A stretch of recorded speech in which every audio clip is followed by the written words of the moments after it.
ਓੰਕਾਰ ਸਤਿਨਾਮ ਕਰਤਾ ਪੁਰਖ ਨਿਰਭਉ ਨਿਰਵੈਰ ਅਕਾਲ ਮੂਰਤ ਅਜੂਨੀ ਸੈਭੰ ਗੁਰ ਪ੍ਰਸਾਦ। ਸਵਈਏ ਸ਼੍ਰੀ ਮੁਖ ਵਾਕ ਮਹੱਲਾ ਪੰਜਵਾ। ਆਦਿ ਪੁਰਖ ਕਰਤਾਰ ਕਰਨ ਕਾਰਣ ਸਭ ਆਪੇ। ਸਰਬ ਰਹਿਓ ਭਰਪੂਰ ਸਗਲ ਘਟ ਰਹਿਓ ਬਿਆਪੇ। ਆਦਿ ਪੁਰਖ ਕਰਤਾਰ ਕਰਨ ਕਾਰਣ ਸਭ ਆਪੇ। ਸਰਬ ਰਹਿਓ ਭਰਪੂਰ ਸਗਲ ਘਟ ਰਹਿਓ ਬਿਆਪੇ। ਵਿਆਪਤ ਦੇਖੀਐ ਜਗਤ ਜਾਣੈ ਕੌਣ ਤੇਰੀ ਗਤ। ਸਰਬ ਕੀ ਰਖਿਆ ਕਰੈ ਆਪੇ ਹਰ ਪਤ। ਅਬਿਨਾਸ਼ੀ ਅਵਿਗਤ ਆਪੇ ਆਪ ਉਤਪਤ। ਏਕੈ ਤੂੰ ਹੀ ਏਕੈ ਅਨ ਨਾਹੀ ਤੁਮ ਭਤ। ਹਰ ਅੰਤ ਨਾਹੀ ਪਾਰਾਵਾਰ। ਕੌਣ ਹੈ ਕਰੈ ਵਿਚਾਰ। ਜਗਤ ਪਿਤਾ ਹੈ ਸਰਬ ਪ੍ਰਾਨ ਕੋ ਆਧਾਰ। ਜਨ ਨਾਨਕ ਭਗਤ ਦਰ ਤੁਲ ਬ੍ਰਹਮ ਸੰਸਰ। ਏਕ ਜੀ ਕਿਆ ਬਖਾਨੈ ਹਾਂ ਕੇ ਬਲ ਬਲ। ਬਲ ਬਲ ਸਦ ਬਲਿਹਾਰ। ਜਨ ਨਾਨਕ ਭਗਤ ਦਰ ਤੁਲ ਬ੍ਰਹਮ ਸੰਸਰ। ਏਕ ਜੀ ਕਿਆ ਬਖਾਨੈ ਹਾਂ ਕੇ ਬਲ ਬਲ। ਬਲ ਬਲ ਸਦ ਬਲਿਹਾਰ। ਵਾਹਿਗੁਰੂ ਜੀ ਕਾ ਖਾਲਸਾ ਵਾਹਿਗੁਰੂ ਜੀ ਕੀ ਫਤਿਹ। ਪਰਮ ਸਨਮਾਨਯੋਗ ਦੀਨ ਦੁਨੀ ਦੇ ਮਾਲਕ ਸਤਿਗੁਰੂ ਧੰਨ ਧੰਨ ਗੁਰੂ ਗ੍ਰੰਥ ਸਾਹਿਬ ਮਹਾਰਾਜ ਜੀ ਦੇ ਸਜੇ ਹੋਏ ਪਾਵਨ ਦਰਬਾਰ ਦੀਆਂ ਹਾਜ਼ਰੀਆਂ ਭਰਦਿਆਂ ਹੋਇਆਂ ਆਪ ਸਰਬੱਤ ਸੰਗਤ ਨੇ ਬੜੇ ਅਦਬ ਸਤਿਕਾਰ ਪਿਆਰ ਸਹਿਤ ਸਤਿਗੁਰੂ ਦੀ ਅੰਮ੍ਰਿਤਮਈ ਪਾਵਨ ਬਾਣੀ ਦਾ ਕੀਰਤਨ ਗੁਰੂ ਸਵਾਰਿਆਂ ਪਾਸੋਂ ਸ਼ਰਵਣ ਕੀਤਾ ਹੈ। ਸ਼੍ਰੀ ਗੁਰੂ ਗ੍ਰੰਥ ਸਾਹਿਬ ਮਹਾਰਾਜ ਦੇ ਮੁਬਾਰਕ ਅੰਕ 1385 ਉੱਪਰ ਸ਼ਹੀਦਾਂ ਦੇ ਸਿਰਤਾਜ ਧੰਨ ਧੰਨ ਗੁਰੂ ਅਰਜਨ ਸਾਹਿਬ ਮਹਾਰਾਜ ਦੇ ਉਚਾਰਨ ਕੀਤੇ ਹੋਏ ਸਵਈਏ ਆਰੰਭ ਹੁੰਦੇ ਹਨ,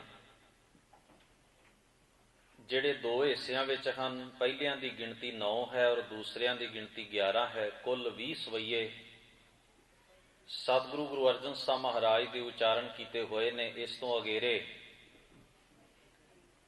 11 ਭੱਟ ਸਾਹਿਬਾਨਾਂ ਦੇ ਮੁਖਾਰਬਿੰਦ ਤੋਂ ਉਚਾਰਨ ਕੀਤੇ ਹੋਏ ਪਾਵਨ ਸਵਈਏ ਉਹ ਗੁਰੂ ਗ੍ਰੰਥ ਸਾਹਿਬ ਮਹਾਰਾਜ ਜੀ ਦੇ ਵਿੱਚ ਦਰਜ ਹਨ। ਇਸ ਉਚੇਚੀ ਬਾਣੀ ਦੀ ਆਰੰਭਤਾ ਤੋਂ ਪਹਿਲਾਂ ਸਤਿਗੁਰੂ ਗੁਰੂ ਅਰਜਨ ਸਾਹਿਬ ਮਹਾਰਾਜ ਗੁਰੂ ਨਾਨਕ ਮਹਾਰਾਜ ਜੀ ਦਾ ਉਚਾਰਨ ਕੀਤਾ ਹੋਇਆ ਪਾਵਨ ਮੰਗਲਾ ਚਰਨ, ਜਿਸ ਵਿੱਚ ਅਕਾਲ ਪੁਰਖ ਵਾਹਿਗੁਰੂ ਦੀ ਗੁਣਮਈ ਹਸਤੀ ਦਾ ਵਰਣਨ ਹੈ, ਦਾਤਾਰ ਉਚਾਰਨ ਕਰਦੇ ਹਨ ਇੱਕ ਓੰਕਾਰ। ਅਕਾਲ ਪੁਰਖ ਵਾਹਿਗੁਰੂ ਜਿਸ ਦੀ ਹਸਤੀ ਇੱਕ ਹੈ ਅਤੇ ਸਰਵ ਵਿਆਪੀ ਹੈ, ਸਾਰਿਆਂ ਦੇ ਵਿੱਚ ਉਹ ਇੱਕ ਰਸ ਨਿਰੰਤਰ ਭਰਪੂਰ ਹੈ, ਵਸਿਆ ਹੋਇਆ ਹੈ। ਸਤ ਦਾ ਅਰਥ ਹੈ ਸਦੀਵ ਕਾਲ ਰਹਿਣ ਵਾਲਾ, ਹੋਂਦ ਵਾਲਾ। ਉਹ ਸਦੀਵ ਕਾਲ ਹੋਂਦ ਵਾਲਾ ਹੈ, ਉਸ ਦੀ ਹੋਂਦ ਸਦਾ ਕਾਇਮ ਰਹਿੰਦੀ ਹੈ। ਸਤ ਨਾਮ, ਨਾਮ ਦਾ ਭਾਵ ਹੈ ਹੋਂਦ। ਕਰਤਾ ਸਾਰੇ ਸੰਸਾਰ ਨੂੰ ਸਿਰਜਦਾ ਹੈ, ਕ੍ਰੀਏਟ ਕਰਨ ਵਾਲਾ, ਬਣਾਉਣ ਵਾਲਾ ਹੈ। ਪੁਰਖ ਦਾ ਅਰਥ ਹੈ ਜਿਸ ਕੁਦਰਤ ਨੂੰ ਉਸ ਨੇ ਰਚਿਆ, ਇਸ ਕੁਦਰਤ ਨੂੰ ਰਚ ਕੇ ਇਹਦੇ ਵਿੱਚ ਉਹ ਆਪ ਸੁਭਾਈਮਾਨ ਹੈ, ਇਸ ਤੋਂ ਵੱਖਰਾ ਨਹੀਂ ਹੋਇਆ, ਇਸ ਵਿੱਚ ਉਹ ਆਪ ਸਮਾਇਆ ਹੋਇਆ ਹੈ। ਨਿਰਭਉ, ਭਉ ਦਾ ਅਰਥ ਹੈ ਹਰ ਕਿਸਮ ਦੇ ਡਰ ਤੋਂ ਉਹ ਮੁਕਤ ਹੈ। ਉਸ ਦੀ ਹਸਤੀ ਨੂੰ ਕਿਸੇ ਦਾ ਕੋਈ ਖਦਸ਼ਾ, ਕੋਈ ਡਰ, ਕੋਈ ਖਤਰਾ ਨਹੀਂ। ਵੈਰ ਦਾ ਅਰਥ ਹੈ ਵੈਰ ਭਾਵਨਾ ਤੋਂ ਉਹ ਉੱਪਰ ਹੈ, ਨਿਰਵੈਰ। ਤੇਰਾ ਸ਼ਰੀਕ ਕੋ ਨਹੀਂ, ਨਾ ਕੋ ਕੰਟਕ ਵੈਰਾਈ।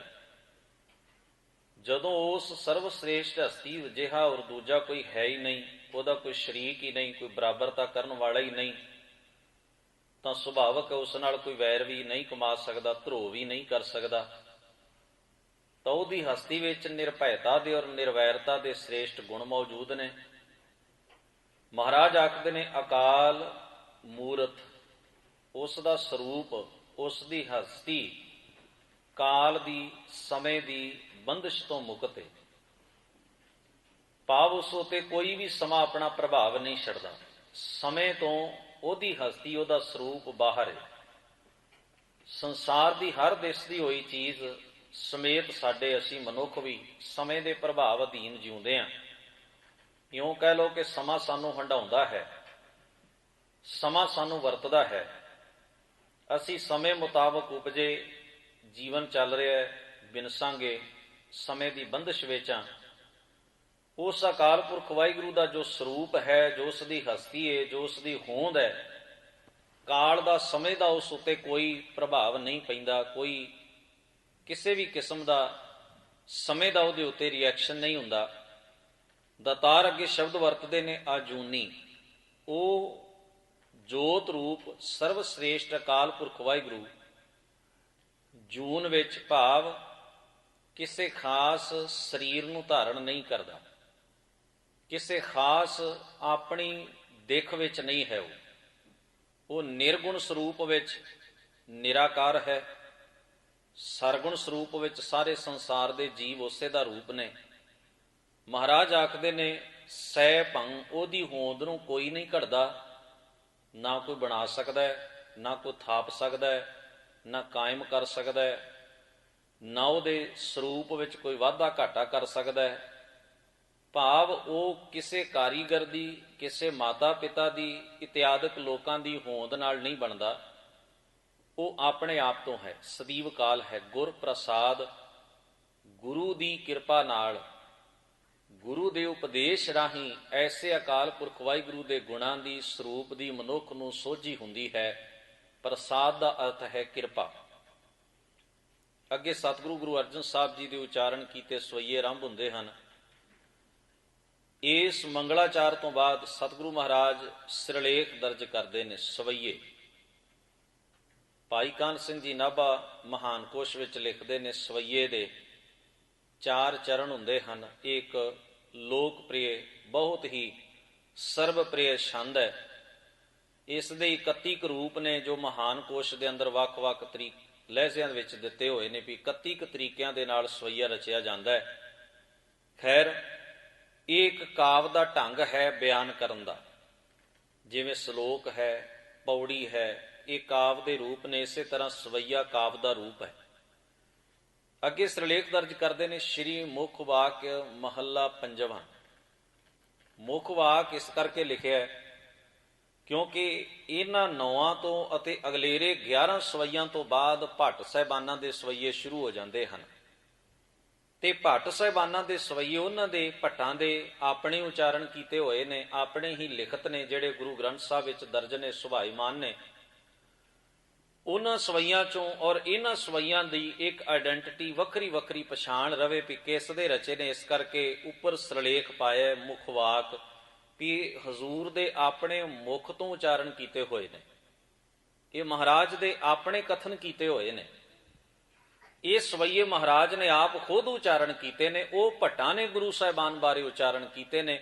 ਇਹ ਪਛਾਣ ਵੱਖ-ਵੱਖ ਰਹੇ, ਇਸ ਕਰਕੇ ਇਹਦੇ ਉੱਤੇ ਸਰਲੇਖ ਆਇਆ ਮੁਖ ਵਾਕ, ਮੁਖ ਤੋਂ ਉਚਾਰਨ ਕੀਤੇ, ਮੁਖ ਤੋਂ ਕਹੇ ਹੋਏ।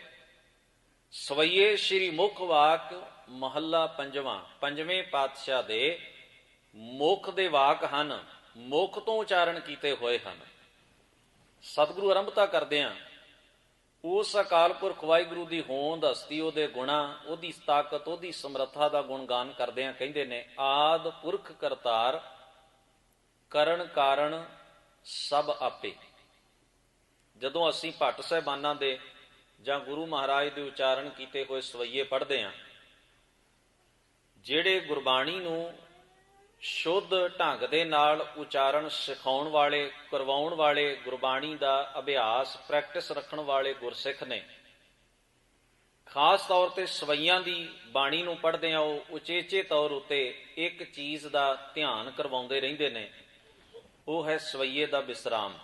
ਵਿਸਰਾਮ ਦਾ ਅਰਥ ਹੁੰਦਾ ਵੀ ਕਿੱਥੇ ਕੁ ਜਾ ਕੇ ਰੁਕਣਾ। ਜੇ ਇੱਕ ਵੀ ਸ਼ਬਦ ਇੱਧਰ ਜਾਂ ਉੱਧਰ ਹੋ ਜਾਏ ਤੇ ਸਾਰੀ ਪੰਕਤੀ ਦਾ ਅਰਥ ਬਦਲ ਜਾਂਦਾ ਹੈ। ਇਸ ਕਰਕੇ ਸਵਈਆਂ ਨੂੰ ਪੜ੍ਹਦਿਆਂ ਹੋਇਆਂ ਬਾਣੀ ਪੜ੍ਹਾਉਣ ਦੀ ਸਿੱਖਿਆ ਦੇਣ ਵਾਲੇ ਜਿਹੜੇ ਸਨ, ਬਾਣੀ ਸਿਖਾਉਣ ਵਾਲੇ ਜਿਹੜੇ ਗੁਰਸਿੱਖ ਸਨ, ਉਹ ਚੇਚਾ ਧਿਆਨ ਸਵਈਆਂ ਦੀ ਜਿੱਥੇ ਭਾਸ਼ਾ ਵੱਲ ਦਿੰਦੇ ਸਨ ਵੀ ਇਹ ਸ਼ਬਦ ਦਾ ਉਚਾਰਨ ਕਿਵੇਂ ਹੋਣਾ ਹੈ, ਇਸ ਲਫ਼ਜ਼ ਦਾ ਉਚਾਰਨ ਕੀ, ਇਹਨੂੰ ਕਿਵੇਂ ਬੋਲਣਾ, ਉੱਥੇ ਨਾਲ ਉਹ ਇਹ ਪ੍ਰੈਕਟਿਸ ਕਰਵਾਉਂਦੇ ਨੇ ਕਿ ਇਸ ਸਵਈਏ ਦਾ ਵਿਸਰਾਮ, ਭਾਵ ਕਿੰਨੇ ਸ਼ਬਦ ਬੋਲ ਕੇ ਤੁਸੀਂ ਸਾਹ ਲੈਣੇ, ਰੁਕਣਾ ਤੇ ਫਿਰ ਅਗਲੇ ਸ਼ਬਦ ਕਿੰਨੇ ਇਕੱਠੇ ਬੋਲਣੇ ਨੇ। ਇੱਕ ਉਦਾਹਰਣ ਦਿਆਂ ਬੜੀ ਸੁਖੈਨ ਜਿਹੀ, ਭੱਟਾਂ ਦੇ ਸਵਈਆਂ ਵਿੱਚ ਇਹ ਪੰਕਤੀ ਹੈ, ਗੋਰੇ ਅਰਜੁਨ ਘਰ ਗੁਰ ਰਾਮਦਾਸ ਭਗਤ ਉਤਰ ਆਇਓ। ਪੰਕਤੀ ਇਕੱਠੀ ਲਿਖੀ ਹੈ, ਗੋਰੇ ਅਰਜੁਨ ਘਰ ਗੁਰ ਰਾਮਦਾਸ ਭਗਤ ਉਤਰ ਆਇਓ। ਹੁਣ ਜਦੋਂ ਉਹ ਸਵਈਆ ਪੜ੍ਹਾਇਆ ਜਾਂਦਾ ਹੈ, ਸਿਖਾਇਆ ਜਾਂਦਾ ਹੈ, ਤੇ ਉਹਦਾ ਵਿਸਰਾਮ ਚਿੰਨ੍ਹ ਲਵਾਇਆ ਜਾਂਦਾ ਹੈ ਵੀ ਰੁਕਣਾ ਕਿੱਥੇ ਹੈ, ਸਪੇਸ ਕਿੱਥੇ ਦੇਣੀ ਹੈ। ਗੋਰੇ ਅਰਜੁਨ ਘਰ ਗੁਰ ਰਾਮਦਾਸ ਭਗਤ ਉਤਰ ਆਇਓ। ਹੁਣ ਇਹ ਤਾਂ ਇਤਿਹਾਸਕ ਤੌਰ ਉੱਤੇ ਨਿਰਣਾ ਹੈ ਵੀ ਧੰਨ ਗੁਰੂ ਅਰਜਨ ਸਾਹਿਬ ਗੁਰੂ ਰਾਮਦਾਸ ਮਹਾਰਾਜ ਦੇ ਘਰ ਪੈਦਾ ਹੋਏ, ਪ੍ਰਗਟ ਹੋਏ। ਉਹਨਾਂ ਦਾ ਪ੍ਰਕਾਸ਼ ਬੀਬੀ ਭਾਨੀ ਜੀ ਦੀ ਕੁੱਖ ਤੋਂ ਗੁਰੂ ਰਾਮਦਾਸ ਮਹਾਰਾਜ ਦੇ ਗ੍ਰਹਿ ਵਿਖੇ ਹੋਇਆ। ਇਤਿਹਾਸਕ ਤੌਰ ਤੇ ਉੱਤੇ ਇਹ ਤੱਥ ਹੈ, ਔਰ ਸ਼ਬਦ ਉਹੀ ਵਰਤਿਆ, ਗੋਰੇ ਅਰਜੁਨ ਘਰ ਗੁਰ ਰਾਮਦਾਸ ਭਗਤ ਉਤਰ ਆਇਓ। ਪਰ ਉਚਾਰਨ ਕਰਨ ਵਾਲਾ ਜੇ ਕਾਹਲੀ ਕਰੇਗਾ, ਸ਼ਬਦਾਂ ਦੇ ਜੋੜ ਦਾ ਔਰ ਸਪੇਸ ਦਾ ਧਿਆਨ ਨਹੀਂ ਰੱਖੇਗਾ, ਉਹ ਉਚਾਰਨ ਕਰੇਗਾ ਗੁਰੇ ਅਰਜੁਨ ਘਰ ਗੁਰ ਰਾਮਦਾਸ ਭਗਤ ਉਤਰ ਆਇਓ। ਇਤਿਹਾਸਕ ਤੱਥ ਸਾਰਾ ਹੀ ਬਦਲ ਜਾਏਗਾ ਵੀ ਗੁਰੂ ਅਰਜਨ ਦੇ ਘਰ ਗੁਰੂ ਰਾਮਦਾਸ ਭਗਤ ਨੇ ਪ੍ਰਕਾਸ਼ਮਾਨ ਹੋ ਕੇ ਦੀਦਾਰ ਦਿੱਤੇ, ਦਰਸ਼ਨ ਦਿੱਤੇ। ਸਾਰੀ ਤਾਰੀਖ ਹੀ ਉਲਟੀ ਪੁਲਟੀ ਹੋ ਜਾਏਗੀ। ਕੇਵਲ ਇੱਕ ਵਿਸਰਾਮ ਚਿੰਨ੍ਹ ਦੇ ਬਦਲ ਜਾਣ ਨਾਲ ਸਾਰੀ ਪੰਕਤੀ ਦਾ ਅਰਥ ਉਲਟਾ ਬਣ ਜਾਏਗਾ। ਗਰੀਬ ਨਵਾਜ਼ ਮੁਬਾਰਕ ਧੰਨ ਗੁਰੂ ਗ੍ਰੰਥ ਸਾਹਿਬ ਮਹਾਰਾਜ ਦੀ ਅੰਮ੍ਰਿਤਮਈ ਬਾਣੀ ਨੂੰ ਸਿਖਾਉਣ ਵਾਲੇ ਗੁਰਸਿੱਖ ਜਿੱਥੇ ਸ਼ਬਦ ਦੇ ਅੱਖਰ ਦੇ ਉਚਾਰਨ ਦਾ ਖਿਆਲ ਰੱਖਦੇ ਨੇ, ਉੱਥੇ ਨਾਲ ਨਾਲ ਵਿਸਰਾਮ ਚਿੰਨ੍ਹ ਦਾ ਧਿਆਨ ਰੱਖਦੇ, ਔਰ ਸਵਈਆਂ ਦੇ ਵਿੱਚ ਵਿਸਰਾਮ ਚਿੰਨ੍ਹਾਂ ਦੀ ਬੇਹੱਦ ਮਹਾਨਤਾ ਹੈ। ਖੈਰ, ਮੈਂ ਅੱਗੇ ਜਾ ਕੇ ਇਹਦਾ ਜ਼ਿਕਰ ਕਰਾਂਗਾ। ਸਤਿਗੁਰੂ ਸ਼ਬਦ ਵਰਤਦੇ ਨੇ ਆਦ ਪੁਰਖ ਕਰਤਾਰ ਕਰਨ ਕਾਰਨ ਸਭ ਆਪੇ। ਕਰਤਾਰ ਉੱਪਰ ਜਾ ਕੇ ਥੋੜੀ ਜਿਹੀ ਸਪੇਸ ਅਸੀਂ ਦਿੰਨੇ ਆ, ਰੁਕਦੇ ਆ। ਆਦ ਦਾ ਅਰਥ ਹੈ ਮੁੱਢ, ਬੇਸ। ਇਹ ਜਿੰਨਾ ਵੀ ਪਸਾਰਾ, ਜਿੰਨਾ ਵੀ ਸੰਸਾਰ ਸਾਨੂੰ ਵਿਖਾਈ ਦਿੰਦਾ ਹੈ, ਦ੍ਰਿਸ਼ਟਮਾਨ ਹੈ ਜਾਂ ਅਦ੍ਰਿਸ਼ਟ ਹੈ, ਕਿਉਂਕਿ ਬੰਦਾ ਤਾਂ ਉੱਥੋਂ ਤੱਕ ਹੀ ਵੇਖ ਸਕਦਾ ਜਿੱਥੋਂ ਤੱਕ ਉਹਦੀ ਕੈਪੈਸਿਟੀ ਹੈ, ਸਮਰੱਥਾ ਹੈ, ਉਸ ਤੋਂ ਦੂਰ ਨਹੀਂ। ਮਨੁੱਖ ਆਪਣੀ ਨਜ਼ਰ ਦੀ ਸਮਰੱਥਾ ਤੋਂ ਥੋੜਾ ਦੂਰ ਵੀ ਵੇਖ ਸਕੇ, ਇਹਦੇ ਵਾਸਤੇ ਉਹਨੇ ਖੋਜ ਕਰਕੇ ਕਈ ਤਰ੍ਹਾਂ ਦੇ ਸਾਧਨ ਪੈਦਾ ਕਰ ਲਏ ਕਿ ਮੈਂ ਜੇ ਇਦੋਂ ਵੀ ਦੂਰ ਵੇਖਣਾ ਹੋਵੇ, ਕਿਉਂਕਿ ਮੇਰੀ ਆਪਣੀ ਕੁਝ ਪਾਇਆ ਨਾ, ਮੈਂ ਕਿੰਨਾ ਕੁ ਵੇਖ ਸਕਦਾ, ਮੇਰੀ ਆਪਣੀ ਪਾਇਆ ਮੈਂ ਕਿੰਨੀ ਕੁ ਦੂਰ ਤੋਂ ਆਵਾਜ਼ ਸੁਣ ਸਕਦਾ, ਮੇਰੀ ਆਪਣੀ ਪਾਇਆ ਹੈ ਵੀ ਮੈਂ ਆਪ ਖੁਦ ਕਦਮਾਂ ਨਾਲ ਕਿੰਨਾ ਕੁ ਚੱਲ ਸਕਦਾ। ਪਰ ਮਨੁੱਖ ਨੇ ਆਪਣੇ ਸਰੀਰ ਦੀ ਸਮਰੱਥਾ ਨੂੰ ਧਿਆਨ ਵਿੱਚ ਰੱਖ ਕੇ ਵੀ ਮੈਂ ਤਾਂ ਇੰਨੀ ਕੀ ਦੂਰ ਵੇਖ ਸਕਦਾ, ਮਸ਼ੀਨਾਂ ਦੀ ਖੋਜ ਕਰ ਲਈ ਵੀ ਜਿਹੜੀ ਇਦੋਂ ਵੀ ਦੂਰ ਮੈਨੂੰ ਕੁਝ ਨਾ ਕੁਝ ਵਿਖਾ ਦੇਣ। ਪਰ ਫਿਰ ਵੀ ਸਾਰੀ ਕਾਇਨਾਤ ਨੂੰ ਸਾਡੀਆਂ ਅੱਖਾਂ ਦੇ ਸਾਹਮਣੇ ਲਿਆ ਕੇ ਪੇਸ਼ ਕਰ ਦੇਵੇ, ਐਸੀ ਖੋਜ ਮਨੁੱਖ ਦੇ ਕੋਲ ਨਹੀਂ ਹੈ। ਹਾਂ, ਆਪਣੀ ਦੂਰ ਤੱਕ ਵੇਖਣ ਦੀ ਸਮਰੱਥਾ ਮਸ਼ੀਨ ਦੁਆਰਾ ਵਧਾ ਲਈ, ਦੂਰ ਤੱਕ ਗੱਲ ਸੁਣ ਜਾਏ, ਇਸ ਵਾਸਤੇ ਮਨੁੱਖ ਨੇ ਮਸ਼ੀਨ ਸਾਧਨ ਪੈਦਾ ਕਰ ਲਏ। ਪਰ ਸਾਰੀ ਕਾਇਨਾਤ, ਜਿੰਨਾ ਵੀ ਇਹ ਬ੍ਰਹਿਮੰਡ ਦਾ ਪਸਾਰਾ ਹੈ, ਬੇਓੜਕ ਹੈ, ਜਿਸ ਨੂੰ ਗੁਰਬਾਣੀ ਇੱਕ ਸ਼ਬਦ ਨਾਲ ਬਿਆਨ ਕਰਦੀ ਏ ਬੇਅੰਤ, ਜਿਸ ਨੂੰ ਗੁਰਬਾਣੀ ਇੱਕ ਸ਼ਬਦ ਨਾਲ ਬਿਆਨ ਕਰਦੀ ਏ ਵੀ ਅੰਤ ਨਾ ਪਾਰਾਵਾਰ। ਪਾਰਾਵਾਰ ਦਾ ਅਰਥ ਹੈ ਨਾ ਪਾਰਲਾ ਪਾਸਾ ਪਤਾ ਹੈ, ਨਾ ਉਰਲਾ ਪਾਸਾ ਪਤਾ ਹੈ। ਪਾਵੇ ਦਾ ਇੱਕ ਸਿਰਾ ਮਨੁੱਖ ਦੇ ਹੱਥ ਵਿੱਚ ਨਹੀਂ। ਇਹ ਸਮੁੱਚੇ ਬ੍ਰਹਿਮੰਡ ਦੀ ਜਿਹੜੀ ਹੋਂਦ ਹੈ, ਧਰਮ ਦੀ ਫਿਲਾਸਫੀ ਮੰਨਦੀ ਹੈ ਵੀ ਇਹ ਇੱਕ ਸੱਤਾ, ਜਿਸ ਨੂੰ ਅਸੀਂ ਬ੍ਰਹਮ ਕਹਿੰਦੇ ਹਾਂ, ਜਿਹਨੂੰ ਅਸੀਂ ਅਕਾਲ ਪੁਰਖ ਆਖਦੇ ਹਾਂ, ਜਿਸ ਨੂੰ ਅਸੀਂ ਰੱਬ ਕਹਿੰਦੇ ਹਾਂ, ਉਹਦੀ ਹੋਂਦ ਉੱਤੇ ਖੜੀ ਹੈ। ਬੇਸ ਉਹ ਹੈ। ਉਸ ਰੱਬ ਦੀ, ਬ੍ਰਹਮ ਦੀ ਹੋਂਦ ਨੂੰ ਨਕਾਰਨ ਵਾਲਾ ਕਹਿੰਦੇ ਸਮੁੱਚਾ ਮਾਦਾ ਹੈ। ਮਾਦੇ ਤੋਂ ਸਾਰਾ ਸੰਸਾਰ, ਜੀਵ ਜੰਤੂ, ਇਹ ਜਿੰਨਾ ਵੀ ਧਰਤੀ ਏ, ਮਿੱਟੀ ਏ, ਇਹ ਗਲੈਕਸੀਆਂ ਨੇ, ਧਰਤੀਆਂ ਨੇ, ਸਭ ਇਹ ਮਾਦੇ ਤੋਂ ਹੋਂਦ ਵਿੱਚ ਆਇਆ ਬ੍ਰਹਿਮੰਡ। ਪਰ ਧਰਮ ਇਹਦੋਂ ਅੱਗੇ ਜਾ ਕੇ ਗੱਲ ਕਰਦਾ ਵੀ ਮਾਦਾ ਕੀ ਹੈ ਆਪਣੇ ਆਪ ਵਿੱਚ? ਮਾਦੇ ਦੇ ਅੰਦਰ ਪਈ ਹੋਈ ਚੇਤਨਾ ਹੀ ਸੰਸਾਰ ਨੂੰ ਸਿਰਜਦੀ ਹੈ। ਇੱਕ ਬੀਜ ਜਦੋਂ ਮਿੱਟੀ ਵਿੱਚ ਡਿੱਗਦਾ ਹੈ ਤਾਂ ਇਸ ਨੂੰ ਅਸੀਂ ਆਪਣੇ ਸ਼ਬਦਾਂ 'ਚ, ਆਪਣੀ ਖੋਜ ਵਿੱਚ ਬਿਆਨ ਕਰਦੇ ਹਾਂ ਵੀ ਟੈਂਪਰੇਚਰ ਹੈ, ਪ੍ਰੈਸ਼ਰ ਹੈ, ਇਤਿਆਦਿਕ ਚੀਜ਼ਾਂ ਨੇ, ਲਾਈਟ ਹੈ, ਇਹ ਸਭ ਚੀਜ਼ਾਂ ਮਿਲਦੀਆਂ ਨੇ, ਉਸ ਬੀਜ ਨੂੰ ਪ੍ਰਫੁੱਲਤ ਹੋਣ ਦੇ ਵਿੱਚ ਸਹਾਇਤਾ ਦਿੰਦੀਆਂ ਨੇ। ਉਹ ਦਰਖਤ ਬਣ ਜਾਂਦਾ ਹੈ, ਉਹ ਬੂਟਾ ਬਣ ਜਾਂਦਾ ਹੈ। ਪਰ ਧਰਮ ਦੀ ਥਿਊਰੀ ਇਹ ਕਹਿੰਦੀ ਹੈ ਵੀ ਬੀਜ ਵਿੱਚ ਪ੍ਰਫੁੱਲਤ ਹੋਣ ਦੀ ਸਮਰੱਥਾ ਜੋ ਹੈ, ਚੇਤਨਾ, ਉਹਨੂੰ ਅਸੀਂ ਕਹਿੰਦੇ ਚੇਤਨਾ, ਉਹਨੂੰ ਆਤਮ ਕਹਿ। ਆਤਮ ਰਾਮ ਸਰਬਮੈ ਪੇਖ। ਜਿਹੜੀ ਚੇਤਨਾ ਹੈ ਮਨੁੱਖ ਤੇਰੇ ਅੰਦਰ ਹੈ, ਉਹ ਸਾਰਿਆਂ ਦੇ ਅੰਦਰ ਹੈ। ਉਸ ਚੇਤਨਾ ਦੀ ਵਜ੍ਹਾ ਕਰਕੇ ਹੀ ਇਹ ਮਾਦਾ ਅੱਗੇ ਤੋਂ ਅੱਗੇ ਵਿਕਾਸ ਕਰਦਾ ਹੈ। ਸਾਰੇ ਸੰਸਾਰ ਦੀ ਹੋਂਦ, ਇਸ ਮਾਦੇ ਦੀ ਹੋਂਦ, ਉਹ ਜਿਹੜੀ ਸੱਤਾ ਤੇ ਟਿਕੀ ਹੋਈ ਹੈ, ਉਹਨੂੰ ਗੁਰਬਾਣੀ ਬੇਸ ਮੰਨਦੀ ਹੈ। ਵਿਗਿਆਨ ਮਾਦੇ ਤੋਂ ਆਪਣਾ ਕੰਮ ਸ਼ੁਰੂ ਕਰਦਾ ਹੈ। ਧਰਮ ਕਹਿੰਦਾ ਹੈ ਵੀ ਮਾਦੇ ਦੀ ਹੋਂਦ ਵੀ ਉਸ ਸਮਰੱਥਾ ਕਰਕੇ, ਉਸ ਚੇਤਨਾ ਕਰਕੇ, ਜਿਹਨੂੰ ਰੱਬ, ਅਕਾਲ ਪੁਰਖ ਜਾਂ ਬ੍ਰਹਮ ਦੇ ਨਾਮ ਦੇ ਨਾਲ ਗੁਰਬਾਣੀ ਦੇ ਵਿੱਚ ਲਿਖਿਆ ਗਿਆ, ਆਤਮ ਸ਼ਬਦ ਦੇ ਨਾਲ ਉਹਨੂੰ ਸੰਬੋਧਨ ਕੀਤਾ ਗਿਆ। ਇਸ ਕਰਕੇ ਗੁਰੂ ਗ੍ਰੰਥ ਸਾਹਿਬ ਮਹਾਰਾਜ ਆਖਦੇ ਨੇ ਆਦ ਪੁਰਖ। ਆਦ ਦਾ ਅਰਥ ਹੈ ਤੂੰ ਸਾਰੇ ਸੰਸਾਰ ਦਾ ਬੇਸ ਹੈ, ਮੁੱਢ ਹੈ। ਤੇਰੇ ਬੇਸ ਉੱਤੇ ਸਾਰਾ ਬ੍ਰਹਿਮੰਡ ਖੜਾ ਹੈ, ਉਸਰਿਆ, ਵਿਕਾਸਸ਼ੀਲ ਹੈ। ਪੁਰਖ ਦਾ ਅਰਥ ਹੈ ਜਿਹੜਾ ਇਸ ਸੰਸਾਰ ਦੀ ਰਚਨਾ ਦਾ ਬੇਸ ਹੈ, ਉਹ ਵੱਖਰਾ ਨਹੀਂ, ਉਹ ਇਹਦੇ ਵਿੱਚ ਹੈ। ਗੌਰ ਕਰਨਾ, ਕੁਝ ਖਿਆਲਾਤ ਨੇ ਵੱਖਰੇ ਵੱਖਰੇ ਇਸ ਚੀਜ਼ ਦੇ ਬਾਰੇ, ਪੁਰਖ ਸ਼ਬਦ ਦੇ ਬਾਰੇ। ਪੁਰਖ ਦਾ ਅਰਥ ਵਿਅਕਤੀ ਵੀ ਹੈ, ਪੁਰਖ ਦਾ ਅਰਥ ਔਰਤ ਵੀ ਹੈ ਕੋਸ਼ਾਂ ਦੇ ਵਿੱਚ, ਪੁਰਖ ਦਾ ਅਰਥ ਆਤਮਾ ਵੀ ਹੈ, ਤੇ ਪੁਰਖ ਦਾ ਅਰਥ ਉਹ ਕਰਤਾ ਜੋ ਸੰਸਾਰ ਦਾ ਸਿਰਜਣਹਾਰ ਹੈ, ਉਹਨੂੰ ਵੀ ਪੁਰਖ ਕਰਕੇ ਧਰਮ ਗ੍ਰੰਥਾਂ ਵਿੱਚ ਬਿਆਨ ਕੀਤਾ ਹੈ। ਜਦੋਂ ਉਸ ਪੁਰਖ ਦੀ, ਕਰਤੇ ਦੀ, ਅਕਾਲ ਪੁਰਖ ਦੀ, ਵਾਹਿਗੁਰੂ ਪਰਮੇਸ਼ਰ ਭਗਵਾਨ ਬ੍ਰਹਮ ਦੀ ਗੱਲ ਕੀਤੀ ਪੁਰਖ ਦੇ ਰੂਪ ਵਿੱਚ, ਤਾਂ ਉਸ ਜਗ੍ਹਾ ਦੇ ਉੱਤੇ ਸਾਂਖਿਆ ਮਤ ਕਹਿੰਦਾ ਹੈ ਵੀ ਸੰਸਾਰ ਨੂੰ ਪੈਦਾ ਕਰਨ ਵਾਲੀ ਇੱਕ ਸੱਤਾ ਪੁਰਖ ਹੈ, ਤੇ ਉਹ ਆਪਣੇ ਰਚੇ ਹੋਏ ਤੋਂ ਭਿੰਨ ਹੈ। ਜੋ ਨੇ ਰਚਿਆ, ਸਾਂਖਿਆ ਮਤ ਕਹਿੰਦੇ ਉਹਦੇ ਤੋਂ ਵੱਖਰਾ ਹੈ। ਪੁਰਖ ਵੱਖਰਾ ਹੈ, ਕੁਦਰਤ ਵੱਖਰੀ ਹੈ। ਗੁਰਮਤਿ ਆਖਦੀ ਨਹੀਂ, ਕਰਤਾ ਪੁਰਖ ਸ਼ਬਦ ਗੁਰਬਾਣੀ 'ਚ ਇਕੱਠਾ ਆਇਆ। ਇਹਦਾ ਮਤਲਬ ਹੈ ਵੀ ਜਿਹੜਾ ਰਚਨਹਾਰ ਹੈ ਨਾ, ਉਹ ਆਪਣੀ ਰਚਨਾ ਦੇ ਵਿੱਚ ਹੈ, ਰਚਨਾ ਤੋਂ ਵੱਖਰਾ ਨਹੀਂ। ਜਿਹਨੇ ਰਚਿਆ ਉਹ ਆਪਣੀ ਰਚਨਾ ਨੂੰ ਰਚ ਕੇ ਉਸ ਵਿੱਚ ਸਮਾ ਗਿਆ, ਉਸ ਤੋਂ ਵੱਖਰਾ ਨਹੀਂ ਹੋਇਆ। ਇਸ ਲਈ ਗੁਰੂ ਨਾਨਕ ਮਹਾਰਾਜ ਸਮਝਾਉਂਦਿਆਂ ਕਹਿੰਦੇ ਨੇ, ਆਪੀ ਨੇ ਆਪ ਸਾਜਿਓ, ਆਪੀ ਨੇ ਰਚਿਓ ਨਾਉ। ਅੱਗੇ ਸ਼ਬਦ ਵਰਤਿਆ ਦੁਈ ਕੁਦਰਤ ਸਾਜੀਐ, ਕਰ ਆਸਣ ਡਿਠੋ ਚਾਓ। ਕਰ ਆਸਣ ਦਾ ਅਰਥ ਹੈ ਆਪਣੀ ਬਣਾਈ ਕੁਦਰਤ ਵਿੱਚ ਉਹ ਆਪ ਰਮ ਗਿਆ, ਸਮਾ ਗਿਆ। ਉਹਦੀ ਹੋਂਦ ਦੀ ਪਛਾਣ ਇਸ ਕੁਦਰਤ ਵਿੱਚੋਂ ਹੁੰਦੀ ਹੈ। ਤਾਈਓ ਗੁਰਬਾਣੀ ਇਹ ਖਿਆਲ ਪ੍ਰਗਟ ਕਰਦੀ ਹੈ ਵੀ ਜਿਹੜਾ ਮਨੁੱਖ ਕੁਦਰਤ ਵੱਲੋਂ ਵੇਸਲਾ ਹੁੰਦਾ ਹੈ, ਉਹ ਕਾਦਰ ਦੇ ਨੇੜੇ ਨਹੀਂ ਹੋ ਸਕਦਾ। ਜਿਹੜਾ ਕੁਦਰਤ ਦੇ ਨੇੜੇ ਹੁੰਦਾ ਹੈ, ਕਾਦਰ ਦੇ ਦੀਦਾਰ, ਕਾਦਰ ਦਾ ਅਨੁਭਵ ਵੀ ਉਹ ਕਰਦਾ ਹੈ। ਜਿਨ੍ਹਾਂ ਲੋਕਾਂ ਦਾ ਇਹ ਖਿਆਲ ਸੀ ਵੀ ਅਸੀਂ ਕੇਵਲ ਤੇ ਕੇਵਲ, ਹਾਂ ਇਹ ਕਿਸੇ ਮਨੁੱਖ ਦੀ ਨਿੱਜੀ ਪ੍ਰੈਕਟਿਸ ਹੋ ਸਕਦੀ ਹੈ ਵੀ ਕੋਈ ਬੰਦਾ ਅੱਖਾਂ ਬੰਦ ਕਰੇ, ਉਹਦੇ ਅੰਤਰਾਤਮੇ ਨੂੰ, ਉਹਦੇ ਮਨ ਨੂੰ ਜਾਂ ਉਹਦੀ ਆਪਣੀ ਬਾਡੀ ਨੂੰ ਕੁਝ ਸਕੂਨ ਮਿਲ ਸਕਦਾ ਹੈ। ਇਹ ਹਰ ਆਦਮੀ ਦਾ ਵੱਖਰਾ ਵੱਖਰਾ ਇੱਕ ਅਨੁਭਵ ਹੁੰਦਾ ਹੈ, ਹਰ ਆਦਮੀ ਦੀ ਵੱਖਰੀ ਵੱਖਰੀ ਫੀਲਿੰਗ ਹੈ, ਮਹਿਸੂਸ ਕਰਨ ਦੀ ਭਾਵਨਾ ਹੈ। ਪਰ ਜੇ ਕੋਈ ਇਹ ਸੋਚਦਾ ਹੈ ਵੀ ਕੁਦਰਤ ਜੋ ਮੈਨੂੰ ਦਿਸ ਰਿਹਾ ਹੈ, ਸੰਸਾਰ, ਇਹ ਸੁਸਾਇਟੀ, ਇਹ ਕੁਦਰਤ ਦਾ ਪਸਾਰਾ, ਵੀ ਇਹ ਤਾਂ ਸਭ ਮਾਇਆ ਦਾ ਰੂਪ ਹੈ, ਕਿਉਂਕਿ ਧਾਰਮਿਕ ਗ੍ਰੰਥਾਂ ਵਿੱਚ ਇਹਨੂੰ ਮਾਇਆ ਵੀ ਕਿਹਾ ਹੈ ਕਿ ਜੋ ਦਿਸ ਰਿਹਾ ਸਭ ਮਾਇਆ ਦਾ ਪਸਾਰਾ ਹੈ।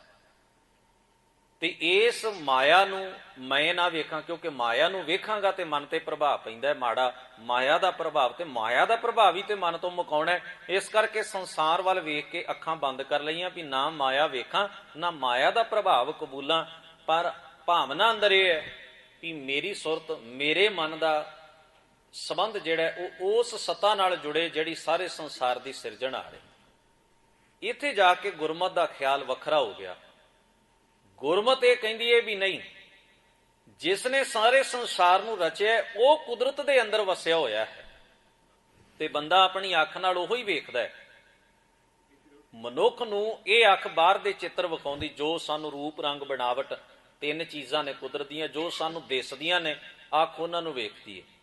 ਪਰ ਦ੍ਰਿਸ਼ਟੀਕੋਣ ਮਨੁੱਖ ਦੇ ਮਨ ਦਾ ਹੁੰਦਾ ਹੈ। ਅੱਖ ਕੇਵਲ ਵੇਖਦੀ ਏ, ਨਜ਼ਰੀਆ ਕੀ ਹੋਵੇ ਵੇਖਣ ਦਾ ਇਹ ਮਨੁੱਖ ਦੀ ਬੁੱਧੀ ਤੈਅ ਕਰਦੀ ਹੈ। ਜਿਹੋ ਜੇ ਸਾਡੇ ਅੰਦਰ ਖਿਆਲ ਨੇ ਉਸੇ ਢੰਗ ਦਾ ਹੀ ਦ੍ਰਿਸ਼ਟੀਕੋਣ ਹੋਏਗਾ ਸੰਸਾਰ ਨੂੰ ਵੇਖਣ ਦਾ। ਕਿਉਂਕਿ ਸਾਡੇ ਅੰਦਰ, ਮੈਂ ਇੱਕ ਉਦਾਹਰਨ ਦਿੰਦਾ, ਇੱਕ ਦਰਖਤ ਦੇ ਥੱਲੇ ਦੁਪਹਿਰ ਦੇ ਵਕਤ ਇੱਕ ਆਦਮੀ ਆ ਕੇ ਕੁਝ ਸਮੇਂ ਲਈ ਲੇਟਦਾ, ਆਰਾਮ ਕਰਨ ਵਾਸਤੇ ਵੀ ਦੁਪਹਿਰ ਦਾ ਸਮਾਂ ਕੱਟਾਂ ਫਿਰ ਅੱਗੇ ਚਲੇ ਜਾਵਾਂਗਾ, ਮੁਸਾਫਰ ਸੀ।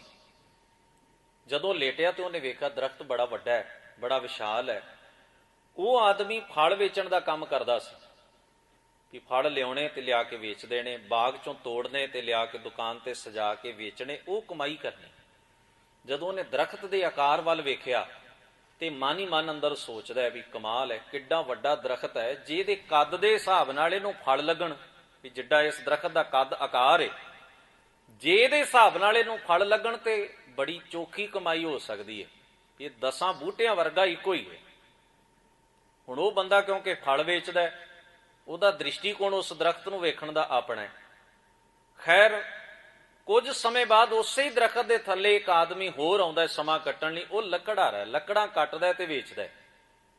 ਉਹਦਾ ਕੰਮ ਹੈ ਲੱਕੜਾਂ ਕੱਟਣੀਆਂ, ਦਰਖਤ ਵੱਢਣੇ ਤੇ ਉਸ ਲੱਕੜ ਨੂੰ ਵੇਚਣਾ ਜਾਂ ਉਹਦਾ ਫਰਨੀਚਰ ਤਿਆਰ ਕਰਨਾ। ਉਹ ਜਦੋਂ ਉਸ ਦਰਖਤ ਦੇ ਆਕਾਰ ਵੱਲ ਵੇਖਦਾ ਤੇ ਕਹਿੰਦਾ ਕਮਾਲ ਹੈ, ਇੰਨੇ ਕੁ ਹਜ਼ਾਰ ਦੀ ਲੱਕੜ ਤਾਂ ਇਹਦੇ ਵਿੱਚ ਮੌਜੂਦ ਹੈ, ਸਹਿਜੇ ਹੀ ਏਡਾ ਵੱਡਾ ਜਿੱਡਾ ਇਹਦਾ ਆਕਾਰ ਹੈ, ਜਿੱਡਾ ਇਹਦਾ ਕੱਦ ਕਾਠ ਹੈ, ਜੇ ਇਹਨੂੰ ਮੈਂ ਵੱਢ ਲਵਾਂ ਤਾਂ ਇੰਨੇ ਹਜ਼ਾਰ ਦੀ ਲੱਕੜ ਇਹਦੇ ਵਿੱਚੋਂ ਨਿਕਲ ਸੋਣ। ਦਰਖਤ ਤੇ ਇੱਕੋ ਹੀ ਹੈ ਨਾ, ਵੇਖਣ ਵਾਲੇ ਦੋ ਆਏ ਨੇ ਉਹਦੇ ਥੱਲੇ, ਤੇ ਦੋਵਾਂ ਦਾ ਦ੍ਰਿਸ਼ਟੀਕੋਣ ਵੱਖਰਾ ਵੱਖਰਾ ਹੈ। ਅੱਖਾਂ ਦੋਵਾਂ ਕੋਲ ਇੱਕੋ ਜਿਹੀਆਂ ਨੇ। ਇੱਕ ਵੇਖਦਾ ਹੈ ਵੀ ਇਹਨੂੰ ਫਲ ਲੱਗਣੇ ਚਾਹੀਦੇ ਨੇ, ਚੋਖੀ ਕਮਾਈ ਹੋ ਸਕਦੀ ਹੈ, ਤੇ ਦੂਜਾ ਸੋਚਦਾ ਇਹਨੂੰ ਜੜੋਂ ਪੁੱਟਣਾ ਚਾਹੀਦਾ, ਚੋਖੀ ਕਮਾਈ ਹੋ। ਧਿਆਨ ਦੋਵਾਂ ਦਾ ਕਮਾਈ 'ਚ, ਪਰ ਇੱਕ ਕਮਾਈ ਕਰਨਾ ਚਾਹੁੰਦਾ ਹੈ ਉਹਨੂੰ ਫਲ ਲਾ ਕੇ, ਤੇ ਦੂਜਾ ਕਮਾਈ ਕਰਨਾ ਚਾਹੁੰਦਾ ਉਹਨੂੰ ਜੜੋਂ ਪੁੱਟ ਕੇ। ਫਰਕ ਕੀ ਹੈ? ਦੋਵੇਂ ਹੀ ਮਨੁੱਖ ਨੇ, ਦੋਵਾਂ ਕੋਲ ਹੀ ਅੱਖਾਂ ਨੇ, ਦੋਵੇਂ ਹੀ ਕਮਾਈ ਬਾਰੇ ਸੋਚ ਰਹੇ ਨੇ, ਪਰ ਦ੍ਰਿਸ਼ਟੀਕੋਣ ਅਲੱਗ-ਅਲੱਗ ਨੇ। ਕਿਉਂਕਿ ਇੱਕ ਦਾ ਦ੍ਰਿਸ਼ਟੀਕੋਣ ਉਹਦੇ ਅੰਦਰ ਦੇ ਖਿਆਲ ਮੁਤਾਬਕ, ਉਹਦੀ ਕਮਾਈ ਦੇ ਮੁਤਾਬਕ ਹੈ, ਦੂਸਰਾ ਦਾ ਉਹਦੇ ਖਿਆਲ ਦੇ ਮੁਤਾਬਕ ਹੈ। ਅੱਖ ਤਾਂ ਦਰਖਤ ਹੀ ਵੇਖ ਰਹੀ ਹੈ ਨਾ, ਪਰ ਉਹਨੂੰ ਫਲ ਲੱਗੇ ਕਿ ਉਹਨੂੰ ਜੜੋਂ ਪੁੱਟਿਆ ਜਾਏ, ਇਹ ਤਾਂ ਬੰਦੇ ਦਾ ਦ੍ਰਿਸ਼ਟੀਕੋਣ ਤੈਅ ਕਰਦਾ, ਜਿਹਨੂੰ ਅਸੀਂ ਕਹਿ ਦਿੰਦੇ ਹਾਂ ਨਜ਼ਰੀਆ। ਇਹ ਸਾਡਾ ਨਜ਼ਰੀਆ ਕੀ ਹੈ ਕਿਸੇ ਨੂੰ ਵੇਖਣ ਦਾ। ਹੁਣ ਕੋਈ ਬੰਦਾ ਕਿਸੇ ਵੱਲ ਵੇਖੇ ਤੇ ਅਸੀਂ ਇਹ ਅੰਦਾਜ਼ਾ ਲਾ ਸਕਦੇ ਹਾਂ ਵੀ ਇਹ ਬੰਦਾ ਬਹੁਤ ਕ੍ਰੋਧ ਵਿੱਚ ਹੈ, ਤੇ ਅਸੀਂ ਉਹਨੂੰ ਜਾ ਕੇ ਪੁੱਛ ਵੀ ਸਕਦੇ ਹਾਂ ਵੀ ਤੂੰ ਮੇਰੇ ਵੱਲ ਐਵੇਂ ਕਿਉਂ ਵੇਖਦਾ। ਹੁਣ ਕਿਸੇ ਦੇ ਮੂੰਹ ਦੇ ਉੱਤੇ ਤਾਂ ਲਿਖਿਆ ਨਹੀਂ ਵੀ ਇਹ ਗੁੱਸਾ ਕਰ ਰਿਹਾ ਹੈ ਕਿ ਸਹਿਜ ਸੁਭਾਅ ਵੇਖ ਰਿਹਾ, ਪਰ ਕਿਉਂਕਿ ਉਹਦੇ ਨਜ਼ਰੀਏ ਤੋਂ ਸਾਨੂੰ ਲੱਗਿਆ ਵੀ ਇਸ ਬੰਦੇ ਦੀ ਵੇਖਣੀ ਸਾਡੇ ਪ੍ਰਤੀ ਚੰਗੀ ਨਹੀਂ ਹੈ। ਤੇ ਕਈਆਂ ਨੂੰ ਅਸੀਂ ਇਹ ਵੀ ਕਹਿ ਸਕਦੇ ਹਾਂ ਵੀ ਅਸੀਂ ਤੁਹਾਡੇ ਕੋਲ ਖਲੋਤੇ ਰਹੇ, ਤੁਸੀਂ ਸਾਡੇ ਵੱਲ ਵੇਖਿਆ ਵੀ ਨਹੀਂ। ਹੁਣ ਗੌਰ ਕਰਨਾ, ਸਵਾਲ ਹੈ ਸਾਡੇ ਅੱਖ ਦਾ ਨਹੀਂ, ਸਵਾਲ ਸਾਡੇ ਨਜ਼ਰੀਏ ਦਾ ਹੁੰਦਾ। ਅਸੀਂ ਆਮ ਜੀਵਨ ਵਿੱਚ ਇਹ ਗੱਲਾਂ ਬਾਤਾਂ ਵਰਤਦੇ ਹਾਂ, ਇਹ ਮੁਹਾਵਰੇ ਵਰਤਦੇ ਹਾਂ ਕਹਿਣ ਤੋਂ ਭਾਵ ਹੈ ਵੀ ਇਹ ਦੇਸ਼ ਦਾ ਜਿੰਨਾ ਵੀ ਪਸਾਰਾ ਹੈ, ਗੁਰੂ ਗ੍ਰੰਥ ਸਾਹਿਬ ਮਹਾਰਾਜ ਆਖਦੇ ਨੇ ਜੇਕਰ ਤੁਹਾਡੇ ਮਨ ਅੰਦਰ ਮਾਇਆ ਦਾ ਪ੍ਰਭਾਵ ਹੈ ਤੇ ਤੁਹਾਨੂੰ ਸਭ ਮਾਇਆ ਹੀ ਨਜ਼ਰ ਆਏਗੀ, ਜ਼ਹਿਰ ਹੀ ਨਜ਼ਰ ਆਏਗਾ ਇਹ ਪਸਾਰੇ ਦੇ ਅੰਦਰ। ਜੇ ਤੁਸੀਂ ਆਪਣੇ ਮਨ ਦੇ ਖਿਆਲ, ਧਰਮ ਦੇ ਵਿਚਾਰ, ਗੁਰੂ ਦੇ ਉਪਦੇਸ਼ ਮੁਤਾਬਕ ਬਦਲ ਲਏ ਨੇ, ਮਨ ਦੀ ਅਵਸਥਾ 'ਚ ਤਬਦੀਲੀ ਆ ਗਈ ਹੈ, ਤੇ ਗੁਰੂ ਅਮਰਦਾਸ ਮਹਾਰਾਜ ਦੇ ਕਥਨ ਮੁਤਾਬਕ ਇਹ ਵਿਸ ਸੰਸਾਰ ਤੁਮ ਦੇਖਦੇ ਇਹ ਹਰ ਕਾ ਰੂਪ ਹੈ, ਇਹ ਸਾਰਾ ਹੀ ਰੱਬ ਦਾ ਰੂਪ ਹੈ। ਤੇ ਗੁਰੂ ਨਾਨਕ ਮਹਾਰਾਜ ਆਖਦੇ ਨੇ ਬਲਿਹਾਰੀ ਕੁਦਰਤ ਵਸਿਆ ਤੇਰਾ ਅੰਤ ਨਾ ਜਾਈ ਲਖਿਆ। ਇਸ ਲਈ ਗੁਰਬਾਣੀ ਵਿੱਚ ਗੁਰੂ ਨਾਨਕ ਮਹਾਰਾਜ ਨੂੰ ਇਹ ਸਾਰਾ ਬ੍ਰਹਿਮੰਡ ਦਾ ਪਸਾਰਾ ਜਿਹੜਾ ਹੈ ਉਹਦੇ ਵਿੱਚੋਂ ਅਕਾਲ ਪੁਰਖ ਵਾਹਿਗੁਰੂ ਦੀ ਹੋਂਦ ਮਹਿਸੂਸ ਹੁੰਦੀ ਹੈ। ਉਹ ਸਦਕੇ ਜਾਂਦੇ ਨੇ ਵੀ ਤੂੰ ਆਪਣੀ ਕੁਦਰਤ ਵਿੱਚ ਵਸਿਆ ਹੋਇਆ ਤੇ ਤੇਰਾ ਅੰਤ ਕੋਈ ਨਹੀਂ। ਜਿਹੜਾ ਸ਼ਲੋਕ ਹੈ ਨਾ ਬਾਣੀ ਦਾ, ਵਿਸਮਾਦ ਨਾਦ, ਵਿਸਮਾਦ ਵੇਦ, ਵਿਸਮਾਦ ਜੀ, ਵਿਸਮਾਦ ਭੇਦ, ਵਿਸਮਾਦ ਰੂਪ, ਵਿਸਮਾਦ ਰੰਗ, ਵਿਸਮਾਦ ਨਾਂਗੇ ਫਿਰੈ ਜੰਤ, ਵਿਸਮਾਦ ਪੌਣ, ਵਿਸਮਾਦ ਪਾਣੀ, ਵਿਸਮਾਦ ਅਗਨੀ ਖੇਡੈ ਵਿਡਾਣੀ, ਵਿਸਮਾਦ ਧਰਤੀ, ਵਿਸਮਾਦ ਖਾਣੀ, ਵਿਸਮਾਦ ਸਾਧ ਲੱਗੈ ਪ੍ਰਾਣੀ, ਵਿਸਮਾਦ ਸੰਜੋਗ, ਵਿਸਮਾਦ ਵਿਜੋਗ, ਵਿਸਮਾਦ ਭੁੱਖ, ਵਿਸਮਾਦ ਭੋਗ। ਇਹ ਸਾਰਾ ਸ਼ਲੋਕ ਜਿਹੜਾ ਹੈ ਆਸਾ ਕੀ ਵਾਰ ਅੰਦਰ ਸੁਭਾਈਮਾਨ ਦਰਜੇ।